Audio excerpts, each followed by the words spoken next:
Hello and welcome to the News Radar.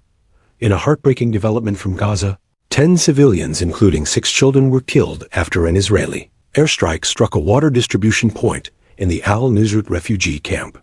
The attack targeted a crowd of civilians who had gathered to collect clean water, a resource that has become critically scarce due to the ongoing blockade and destruction of infrastructure in the war-torn region. Eyewitnesses reported that an Israeli drone fired a missile at people waiting with empty jerry cans, triggering chaos and devastation at the scene. The victims were reportedly civilians trying to survive amid one of the world's worst humanitarian crises. The explosion tore through the distribution area, leaving behind charred bodies, scattered debris, and grieving families. The Israel Defense Forces, IDF, later acknowledged responsibility for the strike, stating that it was intended to target a suspected Islamic Jihad militant. However, the military admitted that a technical error caused the missile to fall dozens of meters away from its intended target.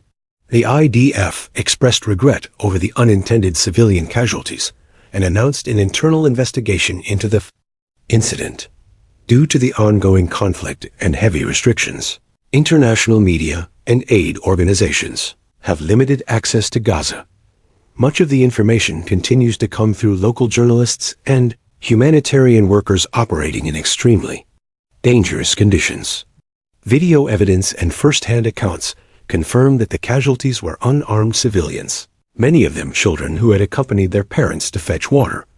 One grieving father, preparing to bury his young son, expressed the heartbreak shared by many families in Gaza. "We are a victimized, defenseless people. We are families, ordinary people like the rest of the world. We have no weapons. We have nothing. This war must stop. This massacre must stop." Meanwhile, in the southern city of Rafah, satellite imagery analyzed by independent groups shows widespread destruction. From March to July, multiple neighborhoods have been completely razed. Entire residential blocks have been reduced to rubble, displacing thousands more families. There are growing concerns that the demolitions in Rafah may be linked to reported plans for constructing a massive encampment, potentially designed to house up to 2 million displaced Palestinians. However, details of such plans remain unconfirmed by Israeli authorities. The situation in Gaza remains dire, with essential resources like food, water, electricity, and medical supplies in critical shortage.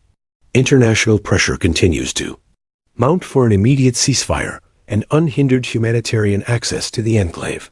We will continue to bring you new updates as more information becomes available. Stay with us for the latest updates.